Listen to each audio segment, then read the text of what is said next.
Coming up on News 11, the SUNY system announces it's beginning its search for a new chancellor. Gas prices across the country have hit an all-time high, and we have the latest update on the Russian invasion of Ukraine. These stories and more, News 11 starts right now.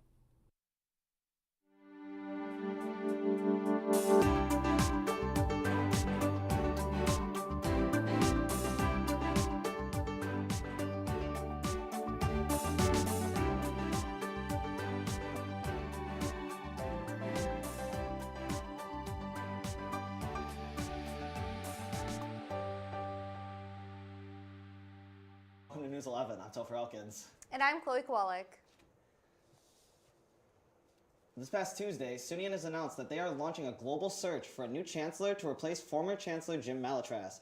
Malletras resigned his position after many called for him to do so after documents arose that he mocked one of the accusers of former state governor Andrew Cuomo. National executive search firm Isaacson Miller has been selected to recruit potential candidates. SUNY Chairman Dr. Merrill H. Tisch and Vice Chairman Cesar Perales said in a joint statement, quote, "We want to thank all the members of the committees who will devote their time, talents, and input to ensure the next SUNY Chancellor encompasses the intellect, experience, and deep commitment to affordability, access, and who will continue to build on the world-class education our students expect and deserve," end quote.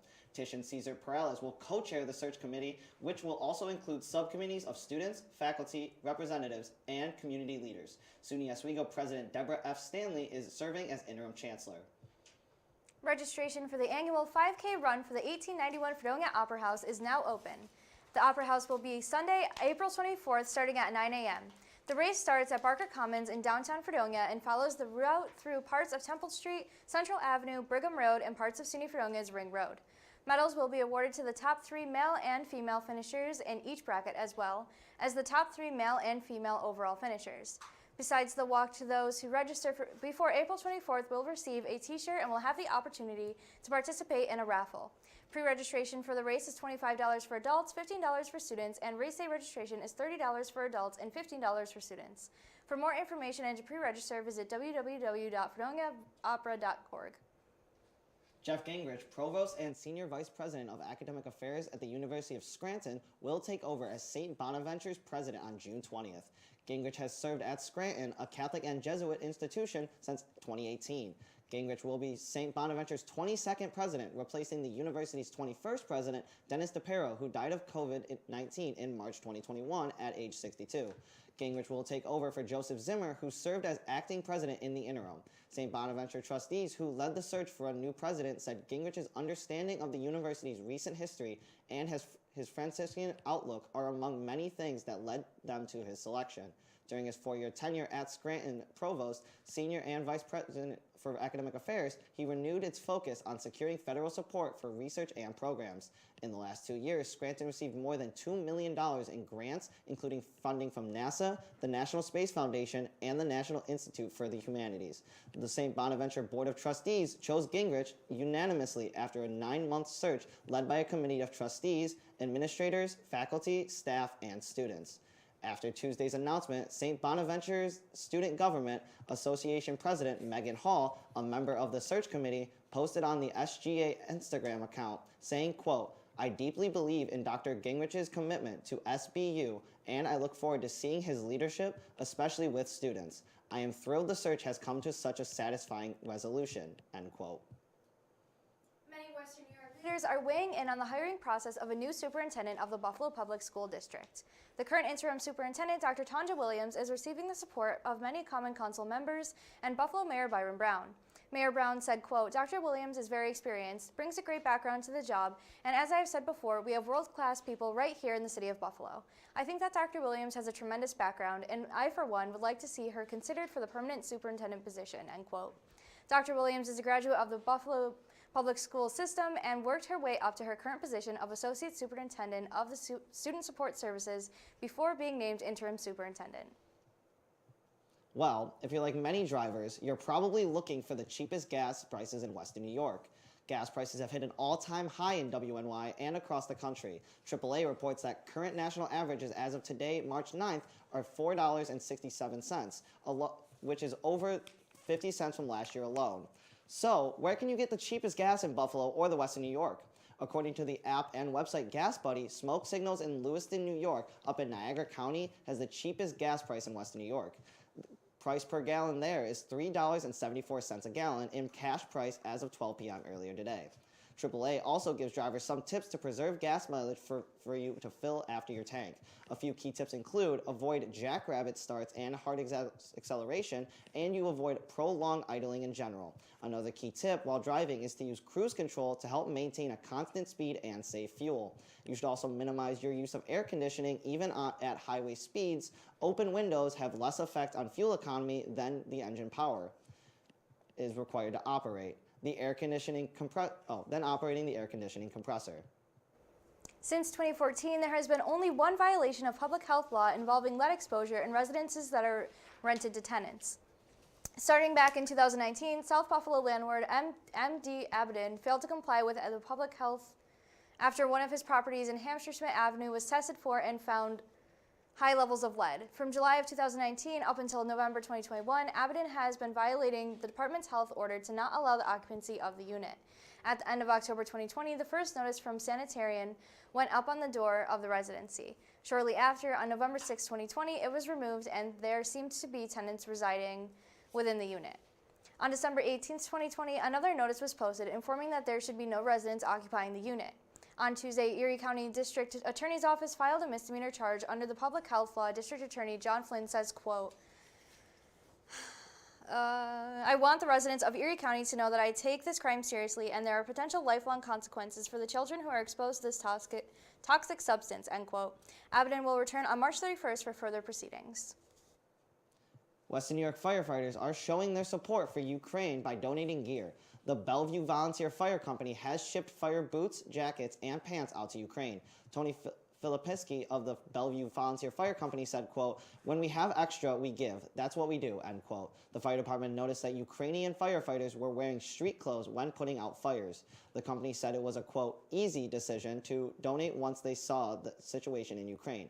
The Holy Trinity Ukrainian Orthodox Church has been making and shipping donations to Ukraine as well. Victor Sabaz, the chairperson of the church, has explained that there has been a, quote, incredible amount of support. Sabaz has noted that there have been various donations such as diapers, money, and medical supplies.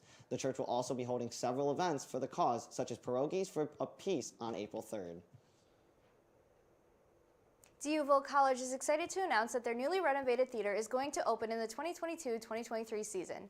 They started selling tickets for their upcoming shows on Tuesday. Their shows for the next season are Rock of Ages, Misery, The Play That Goes Wrong, Network, and The Sound Inside. The theater now fits around 230 people. Ticket discounts are available for students, seniors, and military members. Two 8-year-old twins from Allegheny took on the Chess Club of Friendship School District last week. Despite being the youngest challengers and facing 6 other students at the same time, the girls went undefeated. The girls, named Sylvia and Juliana, learned how to play chess shortly after turning 4, and in the same year went to their first tournament. Quarantine only helped them develop their skills further, with Sylvia winning against the #1 8-year-old chess player in the country in an online match. Both girls currently sit in the top 50% of girls for their age and are currently planning on competing in more local, state, and national tournaments coming soon. And when we come back, we have a look at your national headlines, including gas prices across the country hitting an all-time high. We'll be right back.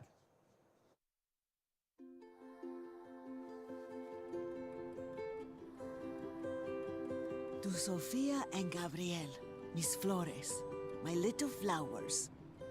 Even though these old knees can't follow on your adventure to the forest today, these flowers represent my love, so you can take me with you wherever you go, near or far. These stitches and threads join us together. Me, your mother, and both of you.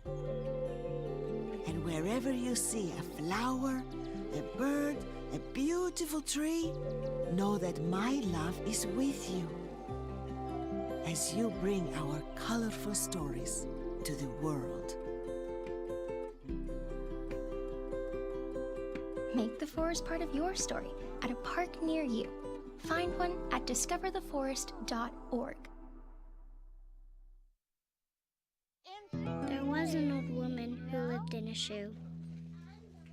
She had so many children she didn't know what to do.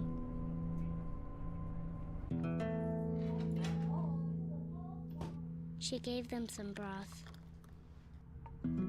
without any bread and kissed them all soundly and put them to bed. Hunger is a story we can end. End it at feedingamerica.org. On Tuesday, President Joe Biden announced a ban on imports of Russian oil and natural gas into the United States, which may cause an escalation of economic setbacks that could have consequences in the United States and around the world. Banning oil imports in the United States could raise domestic gas prices past their record high national level of $4.17 a gallon. It has been coordinated with Britain that they would phase out the imports of Russian oil by the end of the year. The Russian President Vladimir Putin signed a package of measures aimed to mitigate the pain of sanctions and the departure of the international business no ES. Okay. These include bolsters pension and the easing of regulations for small and medium-sized businesses. Well, it's official. Drivers across the United States have never paid this much for gasoline. The record for an average cost of gallon of gas went up to $4.32 as of the airing of this newscast. The record was officially broken on Tuesday when the national average was $4.17.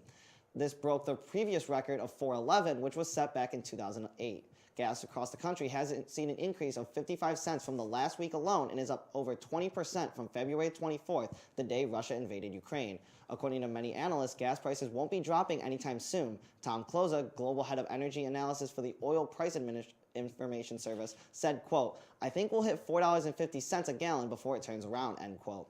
Opus is what AAA uses to collect and calculate data. Kloza added, quote, "The risk is how bad this gets, how long this goes. Even $5 a gallon nationwide is possible. I wouldn't have predicted that before the fighting started," end quote.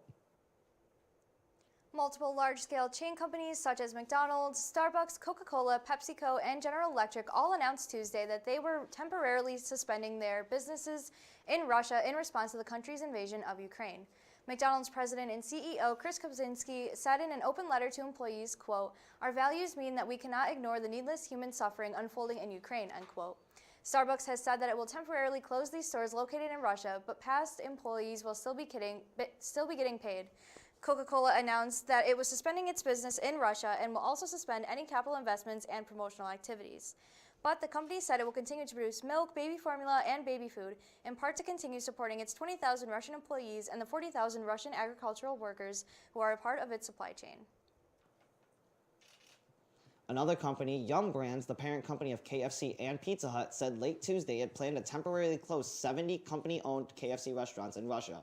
The company said it was also in talks with a franchise to close all 50 Pizza Hut locations in Russia. It had announced Monday that it was donating all the profits from its 1,050 restaurants in Russia to humanitarian efforts. Burger King has said it's redirecting the profits from its 800 Russian stores to relief efforts and donating $2 million in food vouchers to Ukrainian refugees. McDonald's said Tuesday it has donated more than $5 million to its Employee Assistance Fund and to relief efforts. It has also parked a Ronald McDonald House Charities mobile medical care unit at the Polish border with Ukraine. Another mobile care unit is en route to the border in Latvia, the company said. PepsiCo said it's donating food refrigerators and $4 million to relief organizations. On Tuesday, the Florida Senate passed a bill that would prohibit classroom discussion about a sexual orientation or gender identity in the state's primary schools. The quote, "Don't Say Gay" bill was passed by the House last month and is now headed for the Governor Ron DeSantis, who has previously expressed support for it. The Parental Rights Education bill has also added fuel to the fire, which puts students in crosshairs with a combination of book bans, pride flag removal, and bills targeting the LGBTQ+ community. The bill has been noticed by Hollywood actors, and even the White House supporters of the bill say it's about allowing parents to have control over the children's education. In a tearful address to the Senate on Monday, Shervin Jones, the first openly gay Florida state governor, urged his colleagues to narrow the bill to say that the instruction should not be intended to change the student's sexual orientation or gender identity. His proposed amendment failed. Last week, students across Florida staged a walkout in protest against the bill. The bill's fate now lies in the hands of Governor DeSantis, who said, quote, "We're going to have to make sure that parents are able to send their kid to kindergarten without having some kind of stuff injected into their school curriculum," end quote. If the bill is passed, it would go into effect on July 1st. After falling short to Republican Brian Kemp in the 2018 Georgia governor election, Democrat Stacey Abrams announced she will be running again in December. Although she did not release whether or not she will be declared Democrat in the race, she has not yet denied or accepted the Democratic stance. When Abrams initially entered the race back in 2018, she didn't have much recognition to her name. All she was looking to do was become the state's first black and female governor. Now, for 2022, although she is known nationally, she's now nationally known with more credit to her name and is known for helping sway Georgia to the Democratic side for the presidential election, her goal is still the same. According to ABC News, quote, Abrams mentioned Medicaid 7 times in her brief remarks, underlining the proposed expansion of health insurance coverage as the centerpiece of her and most other Georgia Democrats' platforms in 2022, end quote. On Tuesday, the chairperson of the far-right extremist group Proud Boys, Enrico Tarrio, has been arrested. Tarrio has been charged with conspiracy for his alleged role in planning the January 6th attack on the U.S. Capitol. Although Tarrio was not in Washington, D.C. at the time of the attack, the Justice Department said he, quote, conspired to corruptly obstruct, influence, and impede an official proceeding, the certification of the Electoral College vote, end quote. Prosecutors said that because Tarrio was not the creator and head of Proud Boys, he led the advance planning and remained in contact with other members during the siege.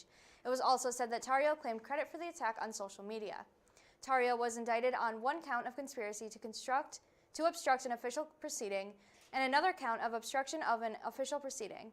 Tarrio also faces 2 counts of each assaulting, resisting, or impeding certain officers and destruction of government property. Brush fires in New York City's Central Park sparked an investigation for arson. Several brush fires were set ablaze in New York's world-famous Central Park on Tuesday afternoon. Clouds of smoke were wafting over the park's North Woods area as the New York Fire Department worked to contain the flames. The Central Park Conservatory, which oversees maintenance of the park, confirmed that the fires had been contained by mid-afternoon on Tuesday. Authorities are examining whether arson was the cause. No injuries have been reported. And when we come back, Sarah takes you into a look of your first spring sports for Fredonia, and we're back with Buffalo Bills news. Then we take you into our first weather forecast of the day. We'll be right back. We're ready for you. Pneumococcal. If you're 65 or older, like me, you're at greater risk for pneumococcal pneumonia, even if you're healthy. People 65 plus are over 10 times more likely to land in the hospital for pneumococcal pneumonia than those 18 to 49. And it's important we all do what we can to stay healthy. So, talk to your doctor or pharmacist about vaccination. Hope. Where are you hiding? I search for you in the seconds, the minutes of each and every day. Hear me as I call out to you. Take my hand. Lift me up as I lift up others. Welcome me home, father, mother, sister, brother, son, daughter. Hear us now. Alone we stood, divided we fell. No longer. Now we choose to make the connection. Our new mission lies within. Visit maketheconnection.net to learn more. 16 is such a significant age. I promise to help protect my eldest daughter during this exciting time in her life. Teens are at an increased risk for meningococcal disease, a rare, potentially deadly bacterial infection. But half haven't received the CDC recommended 2nd dose of the MenACWY vaccine at 16. I want to help change that. Take your shot against meningitis. Talk to your teen's doctor about the MenACWY vaccine and ask about MenB. Visit the16vaccine.org. And we're now joined by Sarah Gorton. And Sarah, I know Fredonia's baseball team had a pretty exciting week. What can you tell us about that? So, Topher, in local sports this week, the Fredonia Blue Devils baseball and softball seasons have officially begun. The men starting off really strong in Myrtle Beach, winning 4 games in a 3-day period. The first game against Newman University ended with the final score of 13-6. The second and third games against SUNY Purchase ended with the score of 6-1 and 10-5 respectively. And the fourth match against Rivier University ended with two thrilling final innings and a score of 14-10. Tyler Phillips was named Presto Sports Baseball Athlete of the Week with a .643 batting average at the plate and 9 runs. The team's next match will take place 2 p.m. tomorrow in Lakeland, Florida against King's College from Pennsylvania. The softball team didn't have as much luck in Salem, Virginia last weekend and unfortunately lost all 4 matches, but the team looks to their next 2 games this upcoming Sunday in Claremont, Florida to end their losing streak. In national sports, the Buffalo Sabres pulled out a major 5-4 upset against the Minnesota Wild last Friday, March 4th, which some of us here at the station actually got to go to. Topher's favorite, Jeff Skinner, was a standout throughout the night, scoring 2 of 5 goals and accompanied by Casey Middlestat, Kyle Pozo, and Victor Olofsson with 1 goal apiece. Rasmus Dahlin also stood out with 2 assists on the night. Unfortunately, since then, the Sabres have lost 3-0 to the Los Angeles Kings and 6-1 to the Florida Panthers. The team is in an important matchup they're in an important matchup as we speak, as former Sabre Jack Eichel made his trek back to Buffalo with his new team, the Vegas Golden Knights. So make sure to tune in and see how the game plays out. And finally, the Buffalo Bills have had some big moves in the postseason so far, releasing offensive lineman John Feliciano after playing 34 regular season games and making 31 starts over 3 seasons with the Bills. The team also released linebacker A.J. Klein, who was a Bill for 2 seasons, playing in 31 games and having 103 tackles, 5 sacks, and an interception. The Bills will be keeping Jake Kumaro after agreeing to a 1-year contract with the wide receiver. This will be his 3rd season with the Bills. And with all these moves, Buffalo fans are just becoming more eager for August to come and for the season to begin again. You know, Sarah, I'm always excited about when it comes to Bills preseason stuff. And obviously, I think we're just going to move past the Sabres because the game we went to was exciting. It but was. Overall, they have been kind of bad for the rest of it. Yeah. Yeah, so obviously, I assume we'll have a lot more Bills stuff to cover, especially after spring break, so that'll be pretty exciting. Absolutely. But speaking of spring break, everyone I think is looking forward to nicer weather. And now we're joined by our WNYF weather anchor, Mike DiVitetto, for our Thursday and Friday forecast. Mike, what do you got for us?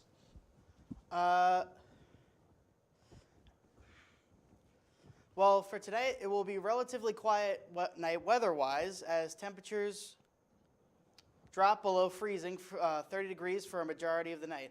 No rain or snow in the forecast, but we will see some clouds start to roll in right around 9 p.m. Wind shouldn't be too much of a factor, only sitting around 5 miles per hour throughout most of Fredonia. Moving into Friday is when the weather really begins to become a little more questionable. Temperatures should start above freezing, sitting around a high of 42 degrees. However, the low temperature is 27, which could lead to a bit of mixed precipitation. Whether or not it's snow will definitely get some form as the precipitation chance sits at 80% Friday night. We will be looking cooler with temperatures dropping into the low 20s. I'll have a look at the start of your spring break weather during the next forecast. Back to you guys. All right, thank you so much, Mike. Hopefully during that spring break forecast, you'll have a little bit better news for us. But for now, obviously, is what we come to expect in March in Western New York. And when we come back, we're going to have your What's Trending segment and one more round of weather. We'll be right back. This one's for the real ballers and shot callers, the sisterhood of women in tech. They're discovering cures, building apps, and programming the blockchain. They're CEOs, worldwide hustlers who can make it rain. They're tearing down the old boys club and seeing big gains. Because when women in tech come together, you know they make that change.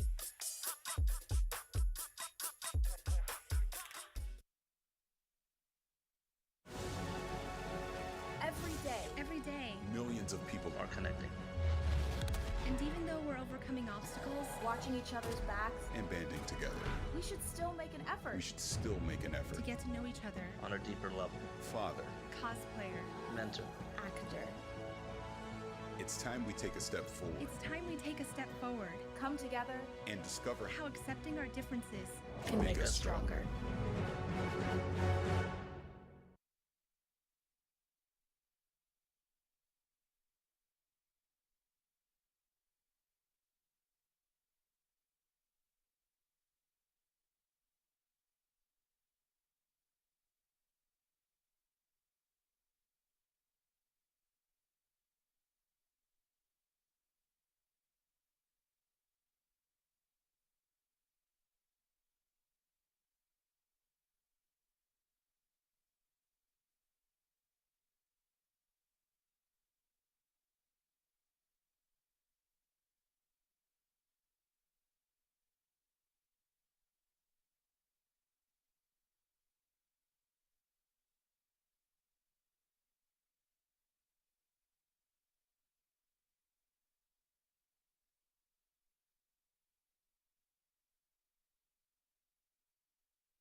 care about battery. It wasn't in my thought process. I mean, I can play with it. Hey, I'm happy I came up with the funny idea to be like, hey, go live on Instagram. I thought that was funny. That was funny. We honestly, with the lighting setup we had, like if we were allowed to stand just right outside the door. Oh, we're live. Oh, and we're back. Well, as you can tell, based off if you look at us on Instagram, obviously we had a little issue. And Sarah, if you want to turn off the lights for a second, if you can see the flashing lights, that is the fire alarm in Hendricks Hall where we do News 11. Sarah, if you'd like to turn them back on. So we kind of had to pause for a little bit. But on that note, we are just going to end off the episode. So, but if you want to get one more odd news story that's kind of trending right now, be sure to check out our Instagram at WNYF, actually at News 11 or at WNYF TV. Chloe, any other words? It was very cold outside. It was very cold outside. Well, that does do it for this episode of News 11. As always, I'm Topher Elkins. And I'm Chloe Kowalik. See you guys in 2 weeks and have a great spring break. Goodbye.